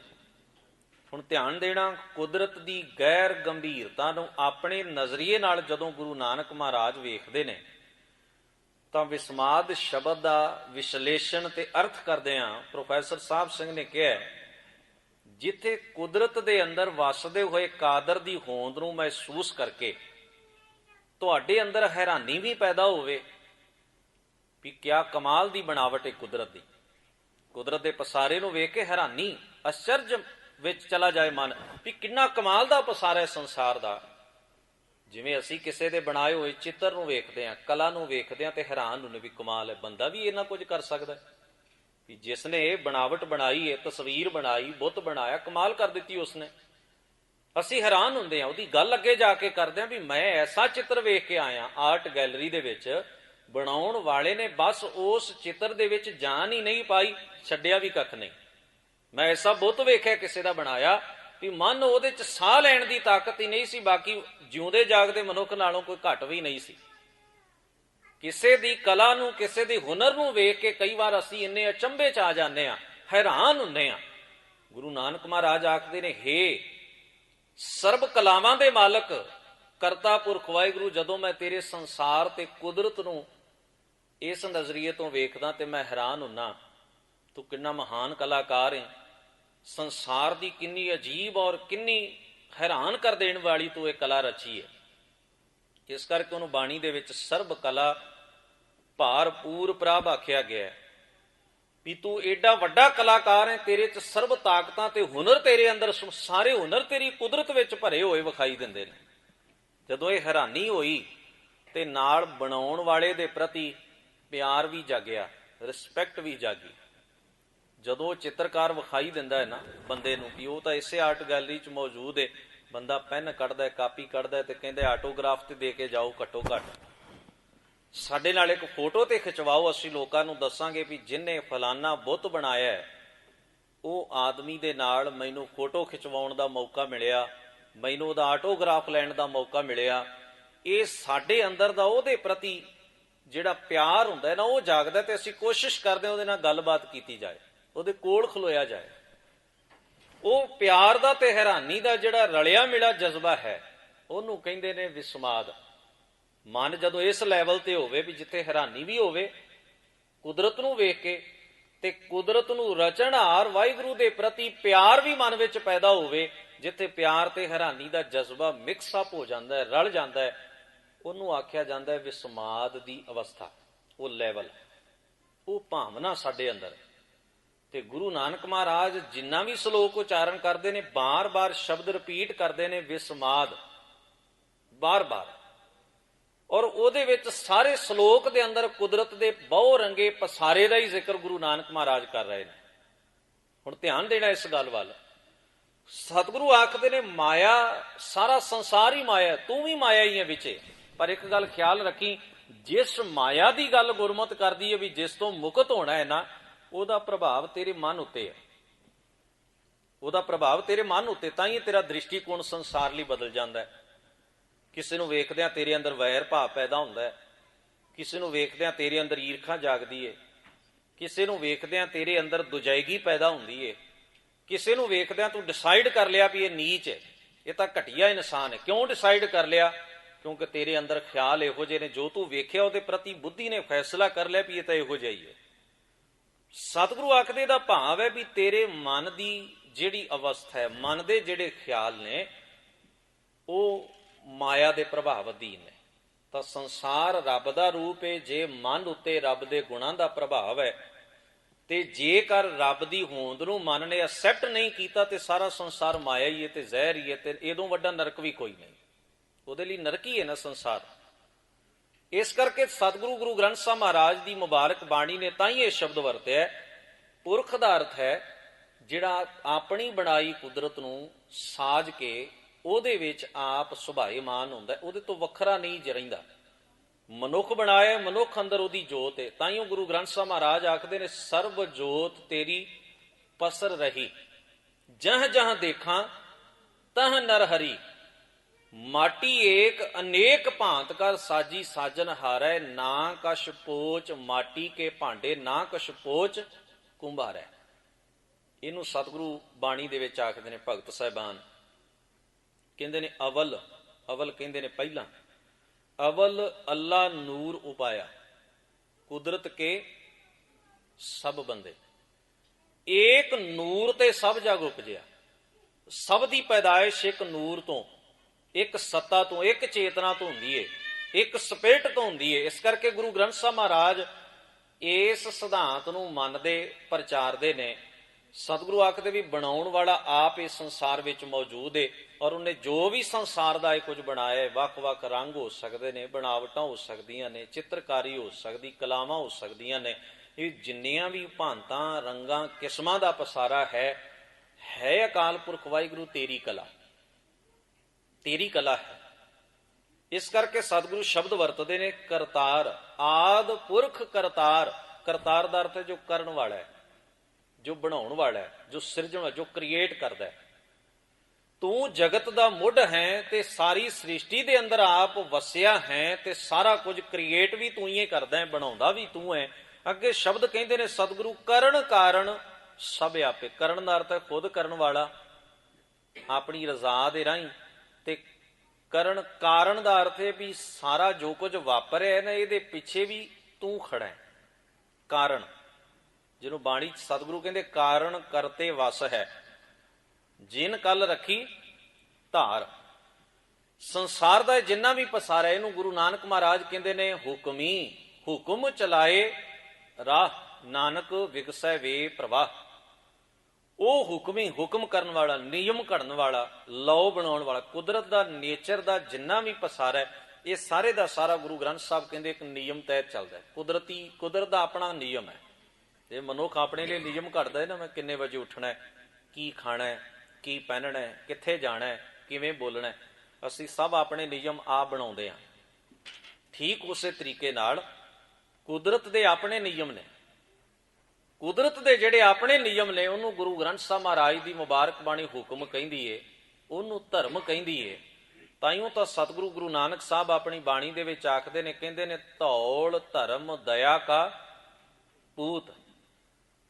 ਇਹ ਧਰਮ ਰੂਪੀ ਬੈਲ, ਧਰਮ ਰੂਪੀ ਸਹਾਰਾ ਜੋ ਸਾਰੇ ਸੰਸਾਰ ਨੂੰ ਚਲਾ ਰਿਹਾ ਨਿਯਮ, ਇਹ ਵਾਹਿਗੁਰੂ ਦੀ ਦਇਆ, ਪਿਆਰ ਚੋਂ ਪੈਦਾ ਹੋਇਆ। ਇਹਨੂੰ ਦਇਆ ਨੇ ਜਨਮ ਦਿੱਤਾ ਹੈ। ਰੱਬ ਦੇ ਪਿਆਰ ਵਿੱਚੋਂ ਨਿਯਮ ਘੜੇ ਨੇ, ਨਿਕਲੇ ਨੇ, ਔਰ ਇਹ ਸਾਰਾ ਸੰਸਾਰ ਉਹਨਾਂ ਨਿਯਮਾਂ ਦੇ ਤਹਿਤ ਚੱਲ ਰਿਹਾ ਹੈ। ਸਤਿਗੁਰੂ ਸੱਚੇ ਪਾਤਸ਼ਾਹ ਜਿਹਨੂੰ ਭੈ ਸ਼ਬਦ ਨਾਲ ਸੰਬੋਧਨ ਕਰਦੇ ਨੇ ਆਸਾ ਕੀ ਵਾਰ ਦੇ ਅੰਦਰ, ਭੈ ਵਿੱਚ ਪਵਨ ਵਹੈ ਸਦ ਵਾਓ, ਭੈ ਵਿੱਚ ਚੱਲੈ ਲੱਖ ਦਰਿਆਓ, ਭੈ ਵਿੱਚ ਅਗਨ ਕੱਢੇ ਵੇਗਾਰ, ਭੈ ਵਿੱਚ ਧਰਤੀ ਦੱਬੀ ਭਾਰ, ਭੈ ਵਿੱਚ ਇੰਦ ਫਿਰੈ ਸਿਰ ਭਾਰ, ਭੈ ਵਿੱਚ ਰਾਜਾ ਧਰਮ ਦੁਆਰ, ਭੈ ਵਿੱਚ ਸੂਰਜ, ਭੈ ਵਿੱਚ ਚੰਦ, ਕੋ ਕਰੋੜੀ ਚਲਤ ਨਾਨਤ। ਉਹ ਭੈ ਦਾ ਅਰਥ ਅਦਬ ਵਿੱਚ, ਨਿਯਮਾਵਲੀ ਦੇ ਵਿੱਚ, ਕੁਦਰਤ ਦੇ ਆਪਣੇ ਨੇਚਰ ਦੇ ਆਪਣੇ ਜਿਹੜੇ ਲਾਅ ਨੇ, ਨਿਯਮ ਨੇ, ਉਹਨਾਂ ਦੇ ਮੁਤਾਬਕ ਹੀ ਕੁਦਰਤ ਚੱਲ ਰਹੀ ਹੈ। ਸਤਿਗੁਰੂ ਗੁਰੂ ਨਾਨਕ ਮਹਾਰਾਜ ਅੱਗੇ ਕਹਿੰਦੇ ਨੇ ਸਰਬ ਰਹਿਓ ਭਰਪੂਰ। ਸਰਬ ਦਾ ਅਰਥ ਹੈ ਸਾਰਿਆਂ ਵਿੱਚ। ਤੂੰ ਆਪ ਭਰਪੂਰ ਦਾ ਅਰਥ ਹੈ ਪੂਰਨ ਰੂਪ ਵਿੱਚ ਭਰਿਆ ਪਿਆ। ਕੋਈ ਥਾਂ ਤੂੰ ਖਾਲੀ ਨਹੀਂ ਛੱਡੀ, ਕੋਈ ਜਗ੍ਹਾ ਤੂੰ ਨਹੀਂ ਰਹਿਣ ਦਿੱਤੀ ਵੀ ਜਿੱਥੇ ਤੂੰ ਨਾ ਹੋਵੇਂ। ਸਭਨਾਂ ਵਿੱਚ ਤੂੰ ਆਪ ਪੂਰਨ ਲੱਬਾ ਲੱਭ ਭਰਿਆ ਪਿਆ। ਸਰਬ ਰਹਿਓ ਭਰਪੂਰ, ਅੱਗੇ ਸ਼ਬਦ ਵਰਤਿਆ ਸਗਲ ਘਟ ਰਹਿਓ ਵਿਆਪੇ। ਘਟ ਦਾ ਅਰਥ ਕਰਦਿਆਂ ਹੋਇਆਂ ਕੋਸ਼ਕਾਰਾਂ ਨੇ ਲਿਖਿਆ ਘਟ ਦਾ ਅਰਥ ਹਿਰਦਾ ਵੀ ਹੈ, ਘਟ ਦਾ ਅਰਥ ਘੜੀ ਵੀ ਹੈ, ਘਟ ਦਾ ਅਰਥ ਘੜਾ ਵੀ ਕੀਤਾ ਗਿਆ, ਔਰ ਘਟ ਦਾ ਅਰਥ ਅੰਤःਕਰਣ, ਮਨੁੱਖ ਦਾ ਅੰਤःਕਰਣ। ਹੁਣ ਧਿਆਨ ਦੇਣਾ ਇਸ ਗੱਲ ਵੱਲ, ਅਸੀਂ ਜਦੋਂ ਇਹ ਸ਼ਬਦ ਵਰਤਦੇ ਹਾਂ ਵੀ ਰੱਬ ਤਾਂ ਤੇਰੇ ਹਿਰਦੇ ਵਿੱਚ ਹੈ, ਰੱਬ ਤਾਂ ਤੇਰੇ ਹਿਰਦੇ ਵਿੱਚ ਹੈ, ਇਹ ਸ਼ਬਦ ਅਸੀਂ ਆਪ ਬੜਾ ਕਾਮਨ ਇਸ ਕਰਕੇ ਵਰਤਦੇ ਹਾਂ ਔਰ ਬਾਰ-ਬਾਰ ਇਹੀ ਰਿਪੀਟ ਹੁੰਦਾ ਰਹਿੰਦਾ ਹੈ ਵੀ ਰੱਬ ਬੰਦਿਆ, ਰੱਬ ਤੇ ਤੇਰੇ ਦਿਲ 'ਚ ਵੱਸਦਾ, ਤੇਰੇ ਹਿਰਦੇ 'ਚ ਵੱਸਦਾ। ਜਦੋਂ ਘਟ ਦਾ ਅਰਥ ਅੰਤःਕਰਣ ਕੀਤਾ ਗਿਆ, ਅੰਤःਕਰਣ ਜਿਹਨੂੰ ਅਸੀਂ ਇਵੇਂ ਸਮਝ ਸਕਦੇ ਹਾਂ ਵੀ ਜਿਵੇਂ ਹਾਰਡਵੇਅਰ ਹੈ ਤੇ ਹਾਰਡਵੇਅਰ ਨੂੰ ਚਲਾਉਂਦਾ ਸੌਫਟਵੇਅਰ ਹੈ। ਸਾਡੇ ਅੰਦਰ ਦਾ ਜਿਹੜਾ ਸੌਫਟਵੇਅਰ ਹੈ ਅੰਤःਕਰਣ, ਜਿਹਦੇ ਵਿੱਚ ਸਭ ਕੁਝ ਸਾਡੀ ਮੈਮਰੀ ਭਰੀ ਪਈ ਹੈ, ਸਾਡੇ ਖਿਆਲ ਭਰੇ ਪਏ ਨੇ, ਕੀ ਕਰਨਾ ਹੈ ਕੀ ਨਹੀਂ ਕਰਨਾ, ਸਭ ਕੁਝ ਉਹਦੇ ਵਿੱਚ ਹੀ ਹੈ। ਉਸ ਅਕਾਲ ਪੁਰਖ ਵਾਹਿਗੁਰੂ ਦੀ ਹੋਂਦ ਦਾ ਅਹਿਸਾਸ ਵੀ ਉਹਦੇ ਵਿੱਚ ਹੈ। ਉਸ ਅੰਤःਕਰਣ ਦੇ ਅੰਦਰ ਰੱਬ ਦੀ ਆਪਣੀ ਸੱਤਾ, ਰੱਬ ਦੀ ਹੋਂਦ ਦਾ ਖਿਆਲ ਟਿਕਿਆ ਹੋਇਆ ਹੈ ਮਨੁੱਖ ਦੇ ਅੰਦਰ। ਔਰ ਗੌਰ ਕਰਨਾ, ਜਿਹੜਾ ਉਹਦੀ ਹੋਂਦ ਤੋਂ ਮੁਨਕਰ ਵੀ ਹੁੰਦਾ ਨਾ, ਉਹ ਵੀ ਇਹ ਸਮਝ ਕੇ ਹੀ ਹੁੰਦਾ ਵੀ ਉਹ ਹੈ ਨਹੀਂ, ਉਹਦੀ ਗੱਲ ਤਾਂ ਚੱਲੇਗੀ ਨਾ। ਮੈਂ ਅੱਗੇ ਇੱਕ ਦਿਨ ਬੇਨਤੀ ਕੀਤੀ ਸੀ, ਇੱਕ ਸੱਜਣ ਬੜੀ ਪਿਆਰੀ ਗੱਲ ਲਿਖਦਾ, ਉਹ ਕਹਿੰਦੇ ਵੀ ਜਿਹੜੇ ਉਹਦੀ ਹੋਂਦ ਤੋਂ ਮੁਨਕਰ ਨੇ ਨਾ, ਉਹ ਦੂਜੇ ਹੋਂਦ ਨੂੰ ਮੰਨਣ ਵਾਲੇ ਆਸਤਕ ਨੂੰ ਪ੍ਰਸ਼ਨ ਕਰਦੇ ਨੇ ਵੀ ਤੂੰ ਸਿੱਧ ਕਰ ਹੈ, ਤੇ ਤੂੰ ਸਿੱਧ ਕਰ। ਹੁਣ ਉਹ ਆਪਣਾ ਆਰਗੂਮੈਂਟ ਕਰਦਾ, ਜਿੰਨਾ ਕੋ ਨੇ ਸੁਣਿਆ ਹੁੰਦਾ ਹੈ, ਧਰਮ ਗ੍ਰੰਥਾਂ ਚੋਂ ਪੜ੍ਹਿਆ ਹੁੰਦਾ ਹੈ, ਜਿੰਨਾ ਕੋ ਆਲੇ ਦੁਆਲੇ ਚੋਂ ਬੰਦੇ ਨੇ ਜੋ ਇਕੱਠਾ ਕੀਤਾ, ਉਹਦੇ ਹਿਸਾਬ ਨਾਲ ਬੰਦਾ ਆਰਗੂਮੈਂਟ ਕਰਦਾ ਵੀ ਹੈ। ਜੇ ਉਹ ਨਹੀਂ ਤੇ ਸੰਸਾਰ ਕਿਵੇਂ ਪੈਦਾ ਹੋ ਗਿਆ, ਬੰਦਾ ਕਿਵੇਂ ਚੱਲ ਰਿਹਾ, ਉਹ ਆਪਣੇ ਆਰਗੂਮੈਂਟ ਕਰਦਾ ਆਸਤਕ ਜਿਹੜਾ ਉਹਦੀ ਹੋਂਦ ਨੂੰ ਨਹੀਂ ਮੰਨਦਾ ਉਹਦੇ ਨਾਲ। ਪਰ ਕਹਿੰਦੇ ਨੇ ਜੇ ਆਸਤਕ ਪ੍ਰਸ਼ਨ ਕਰੇ ਉਸ ਰੱਬ ਦੀ ਹੋਂਦ ਨੂੰ ਨਾ ਮੰਨਣ ਵਾਲੇ ਨੂੰ ਵੀ ਤੂੰ ਸਿੱਧ ਕਰ ਵੀ ਉਹ ਨਹੀਂ ਹੈ, ਜੇ ਤੂੰ ਸੈਟਿਸਫਾਈ ਨਹੀਂ ਮੇਰੀ ਗੱਲ ਨਾਲ, ਸੰਤੁਸ਼ਟ ਨਹੀਂ, ਤੇ ਤੂੰ ਸਿੱਧ ਕਰ ਵੀ ਉਹ ਹੈ ਨਹੀਂ। ਉਹਨੇ ਜਿੰਨੇ ਕ ਆਰਗੂਮੈਂਟ ਆਸਤਕ ਨੇ ਕੀਤੇ ਨੇ, ਇੰਨੇ ਕੀ ਆਰਗੂਮੈਂਟ ਨਾਸਤਕ ਦੇ ਕੋਲ ਨੇ। ਉਹ ਵੀ ਇੰਨਾ ਹੀ ਕਹਿ ਸਕਦਾ ਕਿ ਬੰਦਾ ਤਾਂ ਮਾਦੇ ਤੋਂ ਪੈਦਾ ਹੋਇਆ, ਜੇ ਹੁੰਦਾ ਤੇ ਮਨੁੱਖ ਪਾਪ ਕਿਉਂ ਕਰਦਾ, ਇਹ ਸੰਸਾਰ ਦੇ ਵਿੱਚ ਕੁਰਾਮ ਕਿਉਂ ਵੱਜਦਾ, ਇਹ ਭੁਚਾਲ ਕਿਉਂ ਆਉਂਦੇ, ਤੂਫਾਨ। ਜੇ ਆਰਗੂਮੈਂਟ ਨਾਲ ਸਿੱਧ ਨਹੀਂ ਨਾ ਕੀਤਾ ਜਾ ਸਕਦਾ ਤੇ ਆਰਗੂਮੈਂਟ ਦੇ ਨਾਲ ਉਹਨੂੰ ਨਖਿੱਧ ਵੀ ਨਹੀਂ ਕੀਤਾ ਜਾ ਸਕਦਾ। ਸਵਾਲ ਇਹ ਹੈ ਵੀ ਜੇ ਅਸੀਂ ਆਪਣੀ ਦਲੀਲ ਨਾਲ, ਕਿਉਂਕਿ ਬੰਦਾ ਦਲੀਲ ਦਾ ਹੀ ਕਾਇਲ ਹੁੰਦਾ ਹੈ ਨਾ, ਤੇ ਦਲੀਲ ਨਾਲ ਜੇ ਅਸੀਂ ਉਹਨੂੰ ਸਿੱਧ ਨਹੀਂ ਨਾ ਕਰ ਸਕਦੇ ਤੇ ਖਿਮਾ ਕਰਨਾ, ਦਲੀਲ ਨਾਲ ਉਹਨੂੰ ਰਿਜੈਕਟ ਵੀ ਨਹੀਂ ਕਰ ਸਕਦੇ। ਉਹਨੇ ਕੀ ਆਰਗੂਮੈਂਟ ਆਸਤਕ ਦੇ ਕੋਲ ਨੇ, ਉਹਨੇ ਕੀ ਨਾਸਤਕ ਦੇ ਕੋਲ ਨੇ, ਜਿੰਨੇ ਕੋ ਦੇ ਸਕਦਾ ਹੈ। ਸਵਾਲ ਤਾਂ ਇੱਥੇ ਹੈ ਵੀ ਜੇ ਤਾਂ ਮਹਿਸੂਸ ਕੀਤਾ ਗਿਆ ਫਿਰ ਤਾਂ ਤੁਹਾਡੇ ਲਈ ਉਹ ਹੈ, ਜੇ ਨਹੀਂ ਮਹਿਸੂਸ ਕੀਤਾ ਗਿਆ ਫਿਰ ਤਾਂ ਤੁਹਾਡੇ ਹਿਸਾਬ ਨਾਲ ਆਟੋਮੈਟਿਕ ਚੱਲ ਰਿਹਾ ਸਭ ਕੁਝ, ਫਿਰ ਤਾਂ ਕੋਈ ਜ਼ਰੂਰਤ ਹੀ ਨਹੀਂ। ਤੋ ਉਲਝਣ ਇਹ, ਧੰਨ ਗੁਰੂ ਗ੍ਰੰਥ ਸਾਹਿਬ ਨੇ ਇੱਕ ਸ਼ਬਦ ਵਰਤਿਆ, ਕਹਿੰਦੇ ਕੋਈ ਬੋਲੇ ਨਿਰਵਾ, ਕੋਈ ਬੋਲੇ ਦੂਰ। ਕੋਈ ਕਹਿੰਦਾ ਨੇੜੇ ਹੈ, ਕੋਈ ਕਹਿੰਦਾ ਦੂਰ ਹੈ। ਨੇੜੇ ਵਾਲੇ ਦੇ ਆਪਣੀ ਦਲੀਲ ਹੈ, ਦੂਰ ਵਾਲੇ ਦੇ ਆਪਣੇ ਆਰਗੂਮੈਂਟ ਨੇ, ਦਲੀਲਾਂ ਨੇ, ਦੋਵੇਂ ਆਪਸ ਵਿੱਚ ਉਲਝ ਜਾਂਦੇ ਨੇ। ਤੇ ਬਾਣੀ ਨੇ ਫੈਸਲਾ ਦੋਵਾਂ ਦੇ ਹੱਕ ਵਿੱਚ ਸਾਵਾਂ ਦਿੰਦਿਆਂ ਕਿਹਾ ਵੀ ਜਲ ਕੀ ਮਾਛਲੀ ਚੜ੍ਹੇ ਖਜੂਰ, ਪਾਣੀ ਚ ਰਹਿਣ ਵਾਲੀ ਮੱਛੀ ਖਜੂਰ ਤੇ ਚੜ੍ਹਨ ਦੀ ਕੋਸ਼ਿਸ਼ ਕਰ ਰਹੀ ਹੈ। ਭਾਵੇਂ ਵੀ ਜੋ ਇਹਨਾਂ ਦੀ ਕੈਪੈਸਿਟੀ ਨੇ ਉਸ ਬਾਰੇ ਗੱਲ ਕਰਦੇ ਨੇ। ਜਿਹਨੂੰ ਇਹ ਮਹਿਸੂਸ ਨਹੀਂ, ਜੇ ਤਾਂ ਤੂੰ ਨੇੜੇ ਮਹਿਸੂਸ ਕੀਤਾ ਤੇ ਜੇ ਤੂੰ ਸਿੱਧ ਵੀ ਕਰਦਾ ਹੈਗਾ ਨਾ ਦਲੀਲ ਨਾਲ, ਜਿਹਨੇ ਨਹੀਂ ਮੰਨਣਾ ਉਹਨੇ ਨਹੀਂ ਮੰਨਣਾ। ਸਵਾਲ ਤੇ ਇਹ ਹੈ ਕਿ ਮਨਾਉਣਾ ਹੀ ਕਾਹਨੂੰ ਹੈ। ਕੁਝ ਗੱਲਾਂ ਨੇ ਜਿਹੜੀਆਂ ਨਾ ਹੀ ਮਨਾਈਆਂ ਜਾਣ ਤੇ ਚੰਗੀਆਂ ਨੇ। ਮਨੁੱਖ ਉਹਨੂੰ ਖੁਦ ਜਿੰਨਾ ਚਿਰ ਮਹਿਸੂਸ ਨਹੀਂ ਕਰਦਾ ਉਹਨਾਂ ਚਿਰ ਨਹੀਂ ਮੰਨਦਾ, ਜਿੰਨਾ ਮਰਜ਼ੀ ਕੋਸ਼ਿਸ਼ ਕਰ ਲਓ। ਤਾਂ ਸਤਿਗੁਰੂ ਮੁਬਾਰਕ ਬਾਣੀ ਦੇ ਵਿੱਚ ਆਖਦੇ ਨੇ, ਕਾਏ ਰੇ ਬਕਬਾਦ ਲਾਇਓ ਜਿਨ ਹਰ ਪਾਇਓ ਤਿਨੇ ਛਪਾਇਓ। ਜਿਹਨੇ ਪਾਏ ਜਾਣੇ ਨਾ, ਉਹ ਦਲੀਲਾਂ ਦੇ ਭੰਡਾਰ ਨਾਲ ਲੋਕਾਂ ਨੂੰ ਸਿੱਧ ਕਰਨ ਹੀ ਤੁਰ ਪੈਂਦਾ।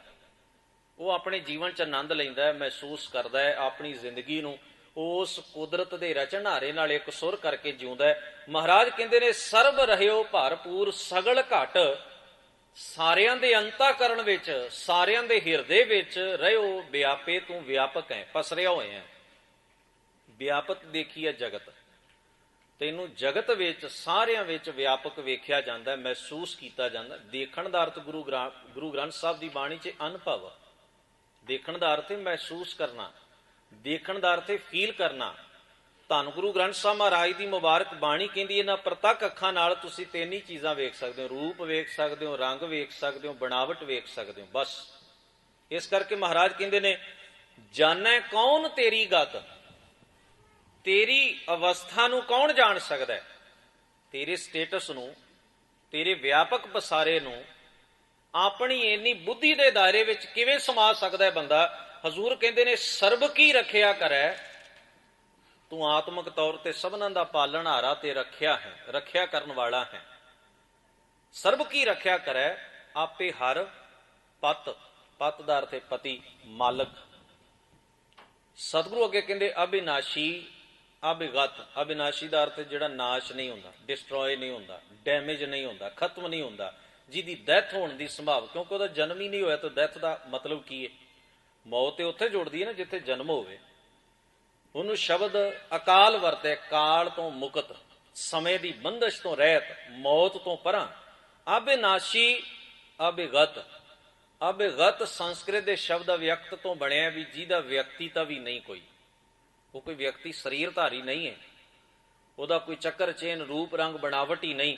ਇਸ ਕਰਕੇ ਕਹਿੰਦੇ ਆਪੇ ਆਪ ਉਤਪਾਤ, ਉਹ ਆਪਣੇ ਆਪ ਤੋਂ ਪੈਦਾ ਹੋਇਆ, ਜਿਹਨੂੰ ਸਹਿ ਭੰਗ ਪੜਿਆ ਆਪਾਂ ਮੰਗਲਾਚਰਨ ਦੇ ਅੰਦਰ।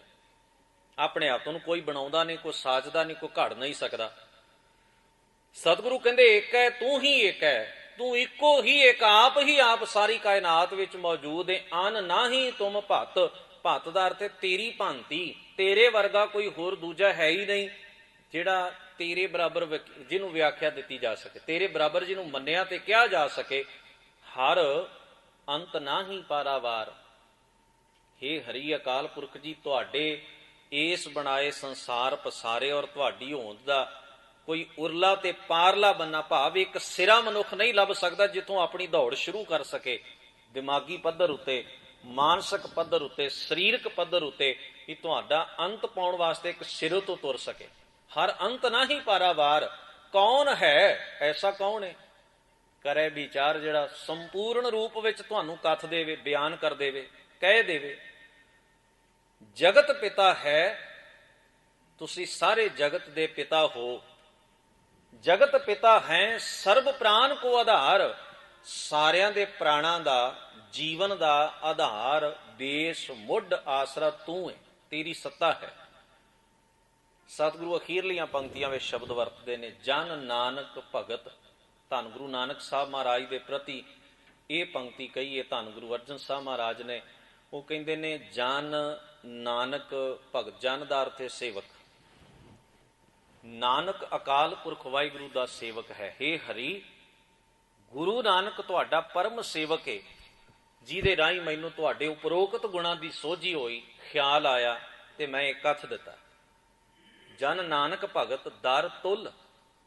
ਤੁਹਾਡੇ ਦਰ ਦੇ ਉੱਤੇ ਪੂਰਨ ਰੂਪ ਵਿੱਚ ਸਮਰਪਣ ਭਾਵ ਵਾਲਾ ਬ੍ਰਹਮ ਸੰਸਰ, ਜਿਹਨੇ ਤੁਹਾਡੇ ਗੁਣਾਂ ਨੂੰ ਕਮਾ ਕੇ, ਬ੍ਰਹਮ ਸੰਸਰ ਦਾ ਅਰਥ ਹੈ ਤੁਹਾਡਾ, ਹੇ ਰੱਬ ਜੀ ਤੁਹਾਡਾ ਹੀ ਰੂਪ ਹੋ ਗਿਆ।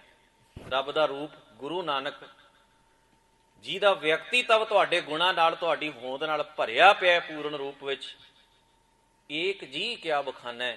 ਮੇਰੀ ਇੱਕ ਜ਼ੁਬਾਨ ਤੁਹਾਡੇ ਤੇ ਤੁਹਾਡੇ ਗੁਣਾਂ ਨਾਲ ਪਰਿਪੂਰਨ, ਤੁਹਾਡੇ ਜੋਤ ਨਾਲ ਇੱਕ ਸੁਰ ਹੋਏ। ਗੁਰੂ ਨਾਨਕ ਦੇ ਗੁਣ ਕਿੰਨੇ ਕੁ ਬਿਆਨ ਕਰ ਸਕਦੀ ਏ। ਏਕ ਜੀ ਕਿਆ ਬਖਾਨਾ। ਹਾਂ ਕਿ ਹਾਂ ਇੰਨਾ ਕੀ ਹੈ। ਬਲ ਬਲ ਬਲ ਬਲ ਸਦ ਬਲਿਹਾਰ।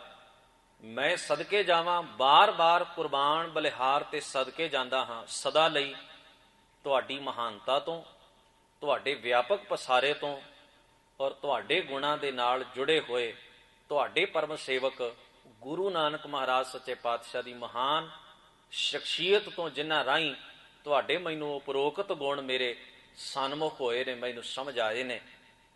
ਧੰਨ ਗੁਰੂ ਰਾਮਦਾਸ ਮਹਾਰਾਜ ਇੱਕ ਬਚਨ ਕਹਿੰਦੇ ਨੇ ਰਾਮ ਹਮ ਸਤਿਗੁਰ ਪਾਰ ਬ੍ਰਹਮ ਕਰ ਮਾਨੇ। ਮੈਂ ਆਪਣੇ ਗੁਰੂ ਦੇ ਵਿੱਚੋਂ ਆਪਣੇ ਅਕਾਲ ਪੁਰਖ ਨੂੰ ਵੇਖਦਾ। ਕਿਵੇਂ? ਕਹਿੰਦੇ ਹਮ ਮੂੜ ਮੁਗਧ ਅਸ਼ੁੱਧ ਮਤ ਹੋਤੇ। ਮੈਂ ਤੇ ਮੂਰਖ ਹਾਂ, ਮੁਗਦਰ ਤੇ ਪੂਰੀ ਤਰ੍ਹਾਂ ਨਾਲ ਘੁੱਪ ਹਨੇਰੇ ਚ ਮੂਰਖਤਾਈ ਦੀ ਖੱਡ ਚ ਡਿੱਗਿਆ ਹੋਇਆ, ਅਸ਼ੁੱਧ ਮਤ ਭੈੜੀ ਮਤ ਵਾਲਾ ਹਾਂ, ਪਲੀਤ ਬੁੱਧੀ ਵਾਲਾ ਹਾਂ। ਗੁਰ ਸਤਗੁਰ ਕੈ ਬਚਨ ਹਰ ਹਮ ਜਾਣੇ। ਗੁਰੂ ਦੇ ਬਚਨਾਂ ਰਾਹੀਂ, ਗੁਰੂ ਦੇ ਸ਼ਬਦ ਰਾਹੀਂ ਮੈਨੂੰ ਤੇਰੀ ਸੋਝੀ ਆਈ, ਤੂੰ ਮਹਿਸੂਸ ਹੋਇਆ ਤੇ ਗੁਰੂ ਦੇ ਉਪਦੇਸ਼ ਰਾਹੀਂ ਹੋਇਆ। ਇਸ ਕਰਕੇ ਮੈਂ ਇਹ ਮੰਨਦਾ ਵੀ ਵਾਹਿਗੁਰੂ ਤੂੰ ਤੇ ਸ੍ਰੇਸ਼ਟ ਹੈ ਤੇ ਤੂੰ ਆਕਾਰ ਕੋਈ ਨਹੀਂ ਤੇਰਾ, ਪਰ ਗੁਰੂ ਦੇ ਰਾਹੀਂ ਮੈਂ ਤੈਨੂੰ ਗੁਰੂ ਦੇ ਵਿੱਚੋਂ ਵੇਖਿਆ, ਕਿਉਂਕਿ ਗੁਰੂ ਦੇ ਸ਼ਬਦ ਰਾਹੀਂ ਮੈਂ ਤੈਨੂੰ ਮਹਿਸੂਸ ਕੀਤਾ ਤੇ ਮੈਂ ਇਹ ਅਨੁਭਵ ਕਰਦਾ, ਮਹਿਸੂਸ ਕਰਦਾ ਵੀ ਤੇਰੇ 'ਚ ਤੇ ਗੁਰੂ 'ਚ ਅੰਤਰ ਕੀ ਹੈ। ਗੁਰੂ ਹਿਨਾ ਤੇਰੇ ਨਾਲ ਇੱਕ ਸੁਰ, ਵੀ ਗੁਰੂ ਦੇ ਕਹੇ ਬੋਲਾਂ ਨੂੰ ਮੰਨ ਕੇ ਮੈਂ ਤੈਨੂੰ ਮਹਿਸੂਸ ਕਰ ਲਿਆ। ਸਤਿਗੁਰੂ ਕਿਰਪਾ ਕਰਨ। ਅਗਲੇਰੇ ਬਾਣੀ ਦੇ ਅਗਲੇਰੇ ਜਿਹੜੇ ਸਵਈਏ ਨੇ, ਅਗਲੇ ਦੀਵਾਨਾਂ ਵਿੱਚ ਉਹਨਾਂ ਦੀ ਵਿਚਾਰ ਕਰਾਂਗੇ। ਹੋਈਆਂ ਭੁੱਲਾਂ ਚੁੱਕਾਂ ਦੀ ਖਿਮਾ ਸਤਿਗੁਰੂ ਗੁਰੂ ਗ੍ਰੰਥ ਸਾਹਿਬ ਮਹਾਰਾਜ ਬਖਸ਼ਣ। ਸਭਨਾਂ ਦਾ ਧੰਨਵਾਦ। ਫਤਿਹ ਬੁਲਾਓ। ਵਾਹਿਗੁਰੂ ਜੀ ਕਾ ਖਾਲਸਾ, ਵਾਹਿਗੁਰੂ ਜੀ ਕੀ ਫਤਿਹ।